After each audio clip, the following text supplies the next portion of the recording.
Okay, now that we've got our strips and they're all tapered, we're going to prepare them to put in, I'll call it a steamer. It's not a steamer, it's just a galvanized vat with a big burner on the bottom. Usually takes about 40 minutes to get the water up to 210 degrees, 212. And then as the wood is put in there, we got to put it in usually when it's cold or just warm water. Then when it gets to a boil, we've got to monitor the wood because every tree will be a little bit different. Some will bend after 40 minutes of heat, some will take 2 hours. It all depends on the numbers of grains, the tree, the time of year, especially in the spring, there's sap in them, it bends easier. Right now it's probably 25 below outside and the trees don't want to cooperate. So let's see what we do here. We're going to drop this in here, relight the steamer, and then we'll let that cook for a little while and we'll pick it up and then we'll introduce the mold size for it and we'll get those and see if they'll bend. Okay, now that we've had our wood in the steamer, it's been in for about 40 minutes. It's boiling pretty good in there. We're going to take them out and we're going to see if we can get them to go on the bottom of that mold.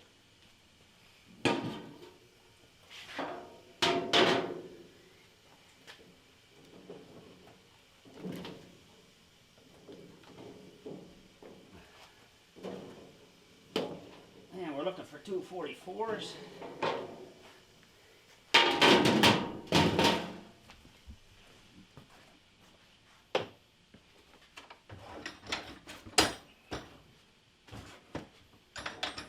And before we try to put them on the mold, we've got to break the fiber a little bit around the center line. Still a little stiff. And keeping your hands close so that you don't cause it to spall or break off. And the second one. Check on the fiber on the second one. Usually the stiffest where obviously the most wood is still remaining. We match our center lines that we were particular about when we were cutting the slats.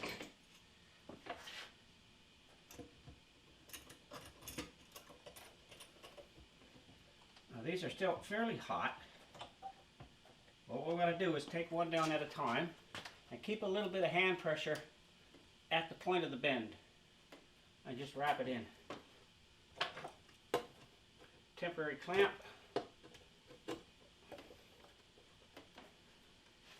And we'll get the second one for that side.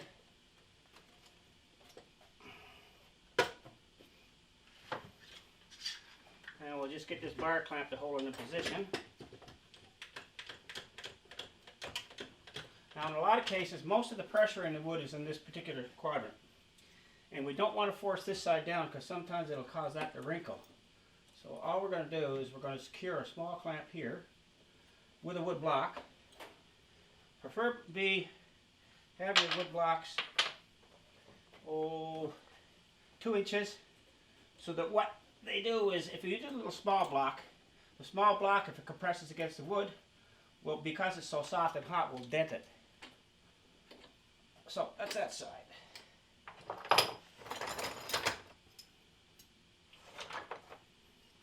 Now we'll come over here and we'll take this one down again, watching it here because this is where it's going to want to kink or run out and spall. A little bit of pressure here makes a big difference. Now, this one wants to stay out a little there, so we'll get this in place.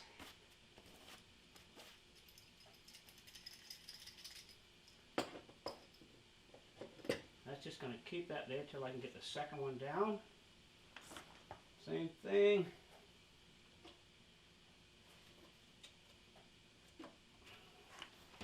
Now we'll bar clamp this side.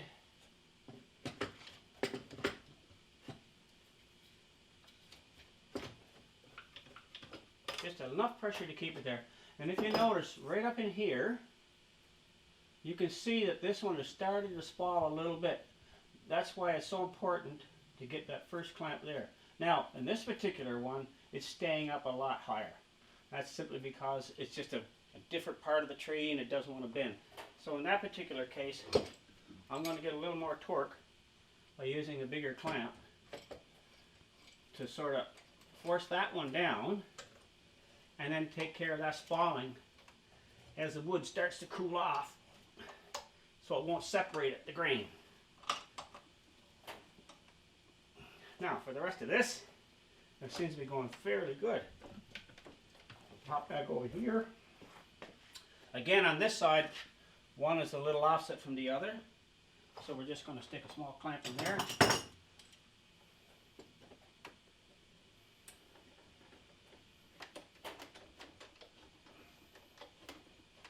Now they're the same. We'll raise this up a little, and the bigger clamps down here will help roll this whole end in. And that's a thinner component of the tape, of the strip where it was tapered out. So we don't want to use a small block because it would cause it to bend and it would actually leave a loop in itself. We want a clean wrap. We want a clean wrap around here. I'll remove this one first. I'll put the clamp on.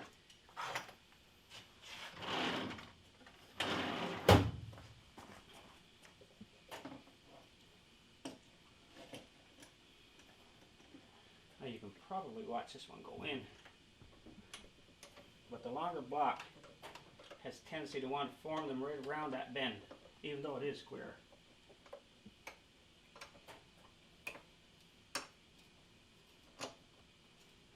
Now we'll give those a little tap. Because sometimes in the bending they'll open a little bit on the seams. We give them a tap in, they close up. Now this one has a wrinkle right in here. It didn't want to close up, so we're going to apply one up here to take a little more pressure, and I'll probably drive this block down and put a second clamp right on top of that one.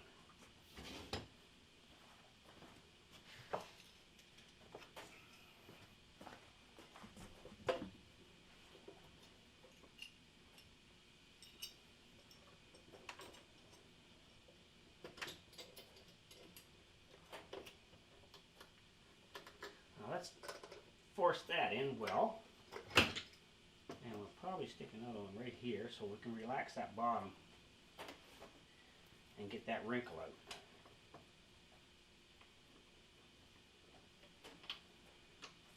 So you can see it's gone in well here. It's off a tiny little bit there, but with respect to the symmetry of the snowshoe, that's not going to matter.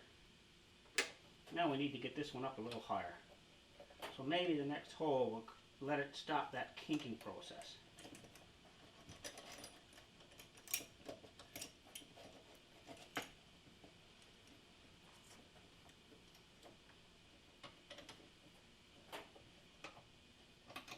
There we go.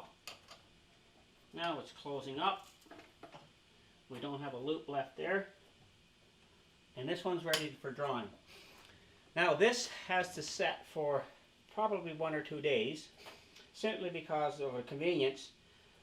These will start to season fairly quickly over the stove or hanging in the heat. And what that helps is with is when I want to put the top portions on, these won't fly away and I don't have to fight the resistance of these straps with the next ones that go on. So this guy is going to be hung up, and the next session we'll finish off putting the second half on and complete the frames. Okay, now that these 2 bottom strips that we steamed are seasoned, we can relax these clamps. And I usually do that for 2 days so that they don't fly off on you. And you can see that they're holding the mold now. The spring is gone out of them. What we're going to do now is we're going to attempt to take 2 that are steamed now, whether they're crushable or not, I'm not sure until we try to bend them. And we're going to assemble the top. That way we don't have to fight with these ones in order to get the top ones on. Then this whole setup, if we're successful, will have to season for at least 2 weeks before we can disassemble it, and all the frame pieces will be true to the form. So now we're going to go to the steamer.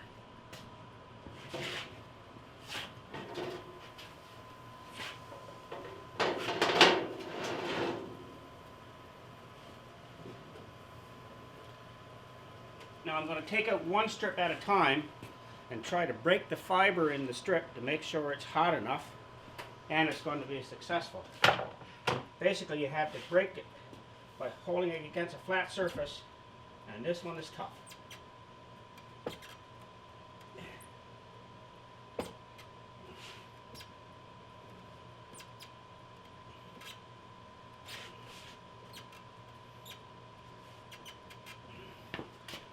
One. I'll grab the other one.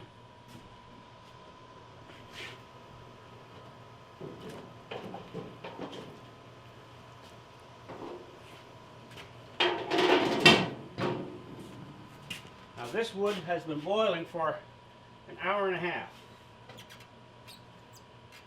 Pretty heavy timbers.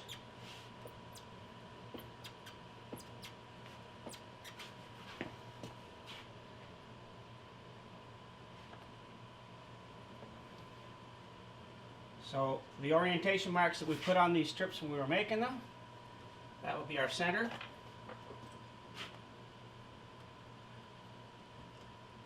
Use the bigger blocks possible because the softened wood will compress if the blocks are too tiny.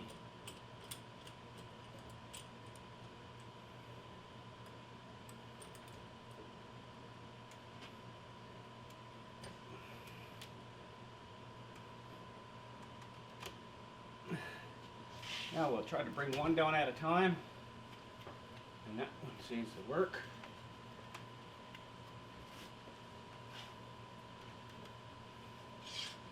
A temporary clamp on it.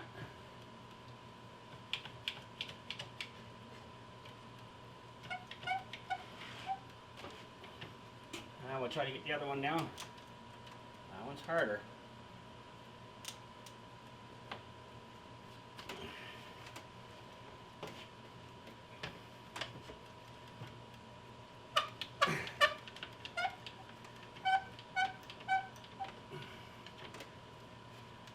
Now, as we're steaming, we don't want to bend that side right away until we take some of the relief pressure that's on here. Because when we start to bend this side here will want to rise up. There we go, one just let go.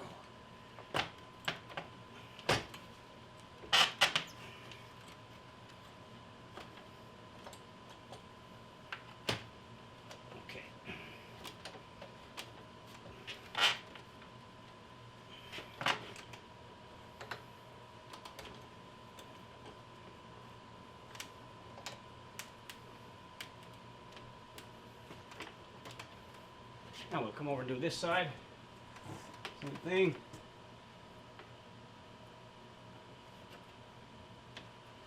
Let's curve in there pretty good.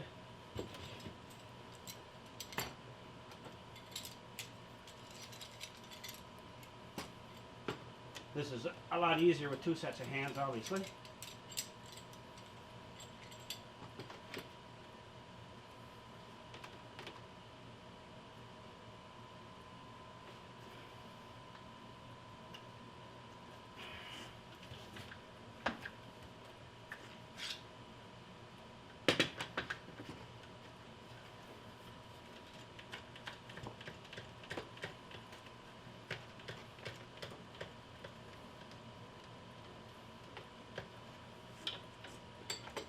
Now the same thing, we want to take some pressure off of this. You can see how it's bulging out a little bit. So we might have to step the clamps in, but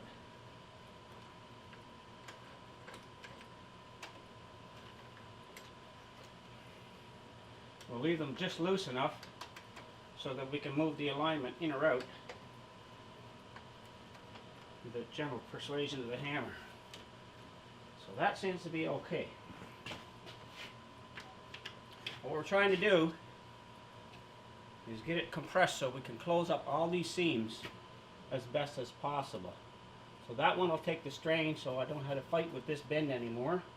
Now we'll clamp it proportionally to keep all this in flat. The longer the clamps the better, because if you use a short block again it'll kink the wood. And this one's probably going to have to be done in 2 stages. Because this tree wasn't the prime candidate. I had some twists and some compressed knots.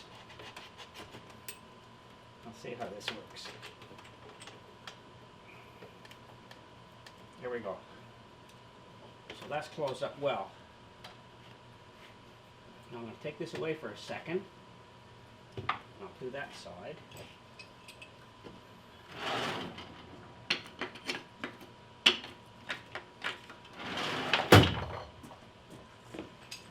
I'll try to get most of these main spots in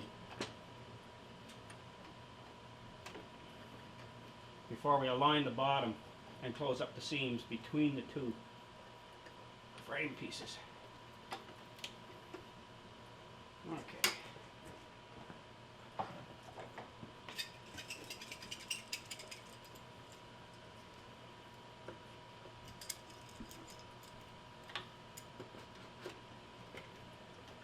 There we go. Just slight pressure. So now we can relieve this. Now we're going to get the bottom blocks ready, but this one is protruding out a little bit, and that's because of the waver that would have been in the timber. So we're going to get a little squeeze on it, and as we tighten it in, we're going to hammer them together, and that should hold them in place.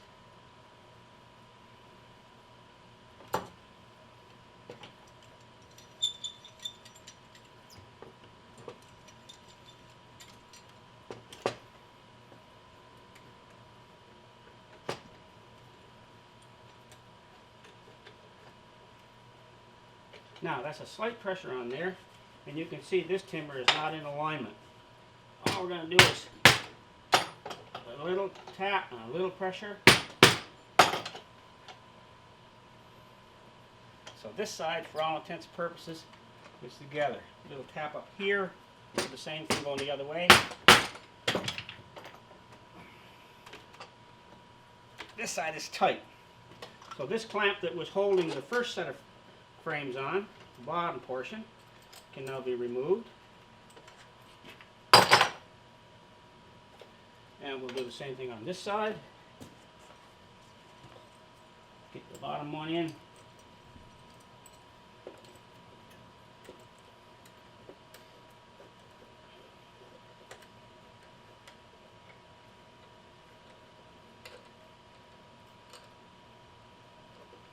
Now, we'll make sure these are loose, because this wood is still soaking wet hot. So if we hit it too hard with a hammer, we can bruise it if it's a tight fit.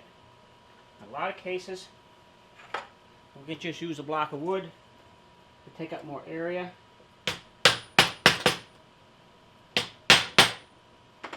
We've got a pretty good alignment. Going to close up all the seams. Now we can give everybody a little squeeze. Remove this off the dried portion. So, two things. Your orientation mark for the center line of your frame that we initially did when we were cutting these slats is critical, so that you have equidistance and some good symmetry to it. When you're clamping, progressively clamp from the top down. If you squeeze the bottom first, you probably end up with a wrinkle or a bubble in the wood, and it would not go in to close up to give you a good seam for your finished product when these are seasoned after you glue them. So this one now will come out of the vise,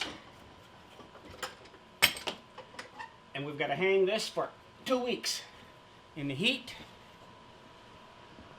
If it was in the summer, we could put it outdoors. And now that it's 40 below, we're going to hang it over a stove and keep a low temperature on in the nights. So those will stay there for 2 weeks. When these come apart, then we'll sand and plane all the insides, predominantly just the inside edges that are going to be in contact where the glued surfaces are. Then we'll glue them. After the glue is set for a day, then we'll nail them and proceed with the beam construction and the final sanding.